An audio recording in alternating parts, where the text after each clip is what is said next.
Good morning everybody. RRB NTPC exams, RRB group D ఎగ్జామ్స్తో పాటు UPSC examinations and రాబోయే APPSC exams ఏ exam రాసినప్పటికీ కూడా హూ ఈజ్ హూ అనే టాపిక్ నుంచి ఖచ్చితంగా 1 or 2 మార్క్స్ రావడం అనేది ఇప్పుడు జరుగుతుంది. ఈ వీడియో ఏదైతే రికార్డింగ్ జరుగుతుందో ఈ total video competitive exams preparation మొదలుపెట్టిన ప్రతి ఒక్కరూ కూడా స్టెప్ బై స్టెప్ ఏదైతే మనం ఇక్కడ పాయింట్ బై పాయింట్ చెప్పుకుంటూ వెళ్తున్నామో ఇదంతా కూడా ఒక నోట్స్ రూపంలో రైట్ డౌన్ చేసుకోండి. సో ప్రజెంట్ ఇక్కడ చూసుకుంటే ఈ హూ ఈజ్ హూ అనే టాపిక్లో ఇండియన్ కాన్స్టిట్యూషనల్ హెడ్స్ అనే దాని ప్రకారం చూసుకుంటే మనకి ఫస్ట్ ప్లేస్లో ఎవరు ఉంటారు అంటే మనకి ప్రెసిడెంట్ ఆఫ్ ఇండియా. ప్రజెంట్ మనకి ద్రౌపది ముర్ము ఉన్నారు. సో ద్రౌపది ముర్ము గురికి సంబంధించినటువంటి వీడియో ఆల్రెడీ యూట్యూబ్లో మనం ఫుల్ ఓన్లీ రాష్ట్రపతి మీద ఒక వీడియోని షార్ట్స్లో పెట్టడం జరిగింది. సో అది మీరు చూస్తే ఫుల్ డేటా వస్తుంది, కంప్లీట్ రాష్ట్రపతి గురించి ఎక్స్ప్లెయిన్ చేసే ఆర్టికల్ ఏంటి, రాష్ట్రపతికి ఉండాల్సిన శాలరీ ఎంత ఉంటుంది 5 lakhs అని, మినిమం ఏజ్ 35 years అని, అలాగే ద్రౌపది ముర్ము ఏ రాష్ట్రం నుంచి వచ్చారంటే ఒడిశా నుంచి అని, ఇలా కంప్లీట్ ఒక వీడియోని మనం ఆల్రెడీ ఓన్లీ రాష్ట్రపతి మీద పెట్టడం జరిగింది. అది చూడొచ్చు మీరు. బట్ ఇక్కడ సింపుల్ ఎక్స్ప్లెనేషన్ చూసుకోవాలంటే ద్రౌపది ముర్ము మనకి ప్రజెంట్ 15th ప్రెసిడెంట్గా ఉంటే ఫస్ట్ ఉమెన్ ప్రెసిడెంట్ ఎవరంటే మనకి ప్రతిభా పాటిల్. ఓకే, సో ఇలా కంప్లీట్ చూసుకోవచ్చు. ఇక్కడ మనకి ద్రౌపది ముర్ము 15th ప్రెసిడెంట్గా ఎప్పుడు నుంచి వర్క్ చేస్తున్నారు మనకంటే 2022 July 25th నుంచి ఏమే మనకి ప్రెసిడెంట్గా వర్క్ చేస్తున్నారు. ఓకే, సో నెక్స్ట్ చూద్దాం మనం వైస్ ప్రెసిడెంట్ టాపిక్ చూసుకుంటే వైస్ ప్రెసిడెంట్ సంబంధించి వైస్ ప్రెసిడెంట్ కూడా మనకి ప్రజెంట్ 15th వైస్ ప్రెసిడెంట్గా ఎవరు పనిచేస్తున్నారంటే సిపి రాధాకృష్ణన్. సో ఈయన తమిళనాడుకు సంబంధించినటువంటి పర్సన్గా మనం చూడొచ్చు. ఓకే, నెక్స్ట్ వన్ చూస్తే మనకి సుప్రీంకోర్టు చీఫ్ జస్టిస్గా 53rd చీఫ్ జస్టిస్గా జస్టిస్ సూర్యకాంత్ వర్క్ చేస్తున్నారు. సో ఇక్కడ మనకి 53rd జస్టిస్ సూర్యకాంత్గా ఉంటే 52nd 52గా ఎవరు చేశారంటే మనకి బిఆర్ గవాయ్. అలాగే 51 ప్లేస్లో సంజయ్ ఖన్నా పనిచేశారు. అలాగే 50 ప్లేస్లో డివై చంద్రచూడ్ చేశారు. ఇవన్నీ అవసరమా అంటే ఖచ్చితంగా అవసరమే. మీకు మ్యాచ్ ద ఫాలోయింగ్లో క్రింది వాళ్ళలో సీజేగా చేయని వారు ఎవరైనా అడుగుతున్నారు ఒక్కొక్కసారి.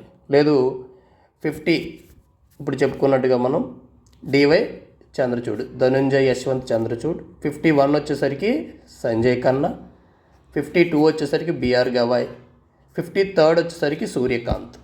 మరి 53rd ఓకే, 54th ఎవరనేది ఇంకా మనకు తెలియదు. కానీ 55 ఎవరనే క్లారిటీ 2027 తర్వాత మనకి 55 ఎవరనేది తెలుస్తుంది మనకి. 55 ఎవరంటే మనకి బివి నాగరత్న ఫస్ట్ ఉమెన్ సీజేగా రాబోతున్నారు. సో మనకి ఫస్ట్ సీజే ఎవరని చూసుకుంటే మనకి హెచ్జే కానీ అని చూసుకుంటాం. ఇప్పుడు వరకు వచ్చినటువంటి 54 వరకు కూడా అందరూ కూడా మెయిల్ ఉన్నారు, మెన్ మాత్రమే ఉన్నారు. ఫస్ట్ టైం 2027లో 55th సీజేగా ఒక ఉమెన్ రాబోతుంది. So B V Nagarathna. సో అది నోట్ చేసుకోవచ్చు మీరు పాయింట్. అండ్ ఇక్కడ వరకు మనం సీజీఐ గురించి చూసుకుంటున్నాం. ప్రెసిడెంట్ ఎప్పుడైనా రిజైన్ చేస్తే రిజిగ్నేషన్ లెటర్ వైస్ ప్రెసిడెంట్కి పంపిస్తుంటారు. వైస్ ప్రెసిడెంట్ లేని పక్షంలో సీజీఐగా పంపిస్తారు. అలాగే వైస్ ప్రెసిడెంట్ రిజైన్ చేసేటప్పుడు ప్రెసిడెంట్కి పంపిస్తారు. ప్రెసిడెంట్ లేరు అనుకున్నప్పుడు మాత్రం సీజీఐకే పంపిస్తారు. అంటే మీకు అర్థం కావాల్సింది, ప్రెసిడెంట్ వైస్ ప్రెసిడెంట్ ఇద్దరూ లేని సందర్భంలో కాన్స్టిట్యూషనల్ హెడ్ ఎవరు కంట్రీకి అంటే సీజీఐ. సో సీజీఐ మనకి 3rd హెడ్గా మనకి ఇక్కడ పనిచేస్తున్నారు. అలాగే ప్రెసిడెంట్ చేత ఎవరు ప్రమాణ స్వీకారం చేపిస్తారని క్వశ్చన్ అడుగుతాడు. సో ప్రెసిడెంట్ చేత ప్రమాణ స్వీకారం చేయించేది ఎవరంటే సీజీఐనే చేపిస్తారు. సో ఇలా కంప్లీట్ కాన్సెప్చువల్ నాలెడ్జ్ ఉండాలి. ఓకే, నెక్స్ట్ చూద్దాం మనం ప్రైమ్ మినిస్టర్ ఎవరు అంటే మీకు ఆల్రెడీ తెలుసు, నరేంద్ర మోడీ. ఎన్నోసార్లు అడుగుతాడు. ఓకే, 3rd టైం ఆయన మనకి ప్రైమ్ మినిస్టర్ అవ్వడం జరిగింది. సో 3rd టైంతో పాటు ఎక్కువ కాలం ప్రైమ్ మినిస్టర్గా చేసిన వాళ్ళ లిస్ట్ ప్రకారం చూసుకుంటే నెహ్రూ ఫస్ట్ ప్లేస్లో ఉంటారు 17 years. సెకండ్ మనకి ఇందిరాగాంధీ ఉంటారు. ఓకే, థర్డ్ ప్లేస్లో once upon a time Manmohan Singh ఉండేవారు. బట్ థర్డ్ ప్లేస్ ఇప్పుడు ఎవరు వచ్చి కూర్చున్నారు అంటే నరేంద్ర మోడీ వచ్చి కూర్చున్నారు. ఈ టెన్యూర్ అయిపోయేసరికి సెకండ్ ప్లేస్కి వస్తారు. సో ఆల్రెడీ ఒక చిన్న డైలాగ్ కూడా ఉంది. నరేంద్ర మోడీ రెండోసారి ప్రైమ్ మినిస్టర్ అయినప్పుడు కాంగ్రెస్ నుంచి ఒక పర్సన్ ఇచ్చిన కామెంట్ ఏంటంటే, మోడీ బతుకున్నంతకాలం ఆయనే ప్రైమ్ మినిస్టర్ అని కాంగ్రెస్ ఎంపీ ఒక అతను కామెంట్ చేశాడు. అంటే సో మోడీ యొక్క కెపాసిటీని అలా చెప్పడం జరిగింది. సో ఇక్కడ మనకు 3 times ప్రైమ్ మినిస్టర్గా చేయటం కాక ఆయన గుజరాత్లో 4 times సీఎంగా కూడా చేశారు. నరేంద్ర మోడీ వచ్చిన కాన్సిస్టెన్సీ ఏంటని అడుగుతారు. అంటే ఏ నియోజకవర్గం నుంచి ఆయన గెలవడం జరుగుతుందంటే వారణాసి. ఆయన పుట్టింది గుజరాత్ అయినప్పటికీ కూడా ఆయన వారణాసి నుంచి గెలవడం జరుగుతుంది. ఓకే, సో ఇంకా ప్రైమ్ మినిస్టర్ సంబంధించి ఇంకా చెప్పుకోవాల్సి వస్తే ప్రైమ్ మినిస్టరే మనం లీడర్ ఆఫ్ లోక్సభ అని చెప్పుకుంటాం. దాంతోపాటు నీతి ఆయోగ్ చైర్మన్ అని చెప్పుకుంటాం. వీటిలన్నిటితో పాటు ప్రైమ్ మినిస్టర్ మోర్ దెన్ 22 ఆర్గనైజేషన్స్కి లైక్ నీతి ఆయోగ్ అవ్వచ్చు, నేషనల్ డిజాస్టర్ మేనేజ్మెంట్కి సంబంధించినటువంటిది అవ్వచ్చు, ఇలా చాలా వాటికి హెడ్గా పనిచేస్తారు ప్రైమ్ మినిస్టర్. దీంతోపాటు ప్రైమ్ మినిస్టర్ అండర్లో కూడా ఓన్లీ ప్రైమ్ మినిస్టర్ మాత్రమే కాక ఆయన అండర్లో కొన్ని పోర్ట్ఫోలియోస్ ఉంటాయండి, కొన్ని మినిస్ట్రీస్ ఉంటాయి. అందులో తీసుకుంటే మనకి ministry of personal public grievances. Grievance అంటే అర్థం తెలుసు మీకు, గ్రీఫ్ అంటే దుఃఖం కదా. గ్రీవెన్సెస్ అంటే ఏవైనా సునామీలు, భూకంపాలు వచ్చినప్పుడు ఆ మినిస్ట్రీ ఏదైతే ఉందో అది ఎవరి అండర్లో ఉందంటే ప్రైమ్ మినిస్టర్ అండర్లోనే ఉంటుంది. అండ్ పెన్షన్స్ అనేది కూడా ప్రైమ్ మినిస్టర్ అండర్లోనే ఉంటుంది. దాంతోపాటు డిపార్ట్మెంట్ ఆఫ్ అటామిక్ ఎనర్జీ అనే పోర్ట్ఫోలియో కూడా, అంటే department of atomic energy, atomic రిలేటెడ్గా ఏం చేయాలన్నా కూడా ప్రైమ్ మినిస్టర్ యొక్క పర్మిషన్ ఉండాలి. దాంతోపాటు డిపార్ట్మెంట్ ఆఫ్ స్పేస్, అంటే స్పేస్ ఎక్స్పెరిమెంట్స్ కూడా ప్రైమ్ మినిస్టర్ యొక్క పర్మిషన్స్ ఉండాలి. Okay, next all important policy issues, అంటే ఆల్ ఇంపార్టెంట్ పాలిటీ ఇష్యూలన్నీ కూడా ఒక పాలసీ రావాలంటే ప్రైమ్ మినిస్టర్ యొక్క పర్మిషన్ ఖచ్చితంగా ఉండాలి. ఎందుకంటే ఆ ఒక్క పాలసీ వాళ్ళ గవర్నమెంట్ని షేక్ చేయొచ్చు. సో అందువల్ల ఈ పోర్ట్ఫోలియోస్ అన్నీ కూడా ఎవరి అండర్లో ఉంటాయంటే ప్రజెంట్ ప్రైమ్ మినిస్టర్ అయినటువంటి నరేంద్ర మోడీ అండర్లో ఉంటాయి. సో ఇన్ కాన్సిస్టెన్సీ చెప్పుకున్నాం మనం వారణాసి, ఉత్తరప్రదేశ్. ఓకే, నెక్స్ట్ చూద్దాం point. Speaker of Lok Sabha. Speaker of లోక్సభగా ఎవరు ఉన్నారు మనకి ప్రజెంట్ చూసుకుంటే ఓం బిర్లా ఉన్నారు. Okay, second time Om Birla మనకి స్పీకర్ ఆఫ్ లోక్సభ విధంగా ఎన్నిక అవ్వడం జరిగింది. Okay, next Lok Sabha deputy speaker. Lok Sabha deputy speaker గతంలో అయితే ఎం తమ్మిదొరై అనే పర్సన్ ఉండేవారు. బట్ ప్రజెంట్ అయితే ఆ పోస్ట్ వేకెన్సీగా ఉంది. 2019 నుంచి కూడా ఇది వేకెన్సీలో ఉంది. నెక్స్ట్ చూద్దాం Lok Sabha secretary general. Lok Sabha secretary general ఎవరు అని చూసుకుంటే మనకి Utpal Kumar Singh. Okay, Lok Sabha secretary general Utpal Kumar Singh. Next point చూస్తే రాజ్యసభ చైర్మన్ ఎప్పుడు కూడా వైస్ ప్రెసిడెంట్ ఉంటారు మనకి రాజ్యసభ చైర్మన్గా. అలాగే నెక్స్ట్ కూడా చూడండి మనకి X official chairman of Rajya Sabha, ఇది కూడా మనకి వైస్ ప్రెసిడెంటే ఉంటారు. సో ప్రజెంట్ వైస్ ప్రెసిడెంట్ ఎలాగో సిపి రాధాకృష్ణన్ అనే ఐడియా ఉంది. గతంలో ఉన్నటువంటి వైస్ ప్రెసిడెంట్ ఎవరని చూసుకుంటే జగదీప్ ధన్కర్, ఆయన 14th. మరి 13th వైస్ ప్రెసిడెంట్ ఎవరంటే ఎం వెంకయ్య నాయుడు ఫ్రమ్ ఆంధ్రప్రదేశ్, నెల్లూరు. ఓకే, సరే నెక్స్ట్ చూద్దాం మనం Rajya Sabha deputy chairman. Rajya Sabha deputy chairman చూస్తే హరివంశ్ నారాయణ్ సింగ్. హరివంశ్ నారాయణ్ సింగ్ మనకి రాజ్యసభ డిప్యూటీ చైర్మన్గా వర్క్ చేస్తున్నారు. నెక్స్ట్ చూస్తే Rajya Sabha secretary general. Rajya Sabha secretary జనరల్గా ఎవరు ఉన్నారంటే పీసీ మోడీ అని చెప్తాం మనం, ప్రమోద్ చంద్ర మోడీ. పీసీ మోడీ లేదా ప్రమోద్ చంద్ర మోడీ. నెక్స్ట్ వన్ చూస్తే లోక్సభ లీడర్ ఆల్రెడీ చెప్పుకున్నాం నరేంద్ర మోడీ అని. అలాగే Lok Sabha opposition leader. Okay, Lok Sabha opposition leader Rahul Gandhi from Congress. Next Rajya Sabha leader. Rajya Sabha leader వచ్చేసరికి జేపీ నడ్డా. జేపీ నడ్డా పేరు మీకు వేరే చోట కూడా వస్తుంది.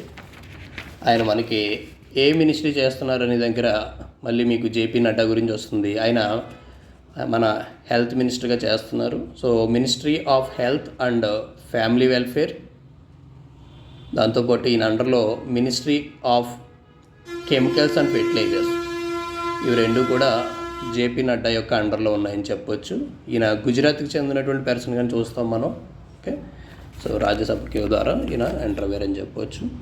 Next Rajya Sabha opposition leader Mallikarjun Kharge. Important అండి, మల్లికార్జున్ ఖార్గే ఇంపార్టెంట్. సో మల్లికార్జున్ ఖార్గే గతంలో మనకి రైల్వే మినిస్టర్గా కూడా పనిచేశారు టైంలో.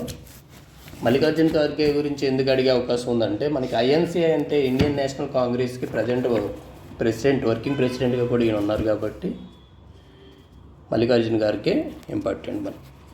ఓకే, సో ఈ పేజ్లో ఈ డేటాబేస్ అంతా చూశారు. నెక్స్ట్ సిఈసి అని చెప్పంటాం, chief election commissioner of India. So CEC అంటే chief election commissioner of India. 26th chief election కమిషనర్గా ఎవరు పనిచేస్తున్నారంటే మనకి జ్ఞానేష్ కుమార్ వర్క్ చేస్తున్నారు. గతంలో రాజీవ్ కుమార్ ఉన్నారు. ఓకే, అలాగే ఈ ఎలక్షన్ కమిషన్ అనేది 3 సభ్య కమిటీ, అంటే 3 members తోటి ఉండే కమిటీ. మరో ఇద్దరు ఎవరని చూసుకుంటే other election commissioner Sukhbir Singh Sandhu, Vivek Joshi. Okay, Sukhbir Singh Sandhu and Vivek Joshi. So election commission గురించి వివరించే ఆర్టికల్ ఏంటని అడుగుతుంటాడు ఒక్కొక్కసారి. సో 324 నుంచి 329 వరకు ఎలక్షన్ కమిషన్ గురించి మనకి మన కాన్స్టిట్యూషన్లో ఎక్స్ప్లెయిన్ చేయడం జరుగుతుంది. ఓట్ రైట్ అనే దాని గురించి ఎక్స్ప్లెయిన్ చేసే ఆర్టికల్ ఏంటని అడుగుతాడు. 326. దీనికి ఆల్రెడీ క్లాస్లో మనం కోడ్ చెప్తూ ఉంటాం. మీ ఇంట్లో 3 numbers ఉంటే ఒక్కొక్కరికి 2000 చొప్పున 6000 ఇస్తే తప్ప మీరు ఓట్ అయ్యారు కాబట్టి 326. ఓట్ రైట్ గురించి ఎక్స్ప్లెయిన్ చేసే ఆర్టికల్ ఏంటంటే 326. సో ఎలక్షన్ కమిషన్లో ఒక డెసిషన్ అనేది 2/3 మెజార్టీ, అంటే ఎలక్షన్ కమిటీలో ముగ్గురే ఉన్నారు, ఇద్దరు ఓకే అంటే కనుక ఆ నిర్ణయాన్ని ఫైనల్ చేస్తారు అన్నమాట. ముగ్గురులో ఇద్దరు ఏదైతే ఓకే అంటారో దాన్ని ఫైనల్ చేస్తారు. కొంచెం డెప్త్ అడుగుతున్నాడు, ఏదైనా సరే చాలా డెప్త్గా నేర్చుకోవాల్సి ఉంటుంది. నెక్స్ట్ తర్వాత చూద్దాం మనం. CAG comptroller and auditor general K Sanjay Murthy. ఇది ఎలా ఇంపార్టెంట్ అంటే మనకి కాగ్ హెడ్గా ఉన్నటువంటి K Sanjay Murthy first Telugu person. ఇప్పటివరకు కాగ్ హెడ్గా తెలుగు పర్సన్ ఎవరు అవ్వలేదు. సో ఈయన ఫస్ట్ తెలుగు పర్సన్. నెక్స్ట్ చూసుకుంటే మనకి attorney general of India 16th R Venkataramani. 16th attorney general of India ఎవరంటే ఆర్ వెంకటరమణి. సో ఇక్కడ మనం చూసుకోవాల్సింది ఏంటంటే అటార్నీ జనరల్ ఆఫ్ ఇండియా ఏం చేస్తాడనేది తెలుసుకోవాలి. అటార్నీ జనరల్ ఆఫ్ ఇండియాని సింపుల్గా చెప్పాలంటే ఇండియన్ గవర్నమెంట్ పర్సనల్ లాయర్గా చూడవచ్చు. ఆ అటార్నీ జనరల్ కింద పనిచేసే వాళ్ళే సొలిసిటరీ జనరల్ ఆఫ్ ఇండియా. ప్రజెంట్ మనకి తుషార్ మెహతా ఆ డిజిగ్నేషన్లో ఉన్నారు. ఓకే, నెక్స్ట్ చూద్దాం. 23rd law commission chairman. 23rd law commission chairman ఎవరున్నారంటే Dinesh Maheshwari. 23rd law commission చైర్మన్గా పనిచేస్తున్నారు. Next important, railway board chairman and CEO Satish Kumar. Railway board chairman and CEO ఎవరంటే సతీష్ కుమార్. అలాగే ఆర్పిఎఫ్ అంటాం మన స్టూడెంట్స్ కొంతమంది ఆర్పిఎఫ్లో ఆల్రెడీ కానిస్టేబుల్ సెటిల్ అయ్యారు. రైల్వే ప్రొటెక్షన్ ఫోర్స్ వర్క్ చేస్తున్నారు వాళ్ళు. ఆర్పిఎఫ్ వచ్చేసరికి ఏంటంటే డైరెక్టర్ జనరల్ ఎవరంటే మనకి Sonali Mishra. RPF director general ఎవరంటే Sonali Mishra. Okay, next national human rights commission chairman. National human rights commission chairman ఎవరని చూసుకుంటే మీకు వి రామసుబ్రహ్మణ్యన్. మనకి ఎన్హెచ్ఆర్సీ అని రాసుకోండి. ఎన్హెచ్ఆర్సీనే నేషనల్ హ్యూమన్ రైట్స్ కమిషన్ అని చెప్పి అంటాం. దీనికి చైర్మన్గా ఎవరు పనిచేస్తున్నారంటే వి రామసుబ్రహ్మణ్యన్ పనిచేస్తున్నారు. Next national commission for minorities. So తెలుగులో అయితే ముస్లిం మైనారిటీ కమిషన్ యొక్క చైర్మన్ ఎవరని అడుగుతాడు. సర్దార్ ఇక్బాల్ సింగ్ లాల్పురా. చాలా వరకు ముస్లిం నేమ్సే ఉంటాయి ఇక్కడ మీకు.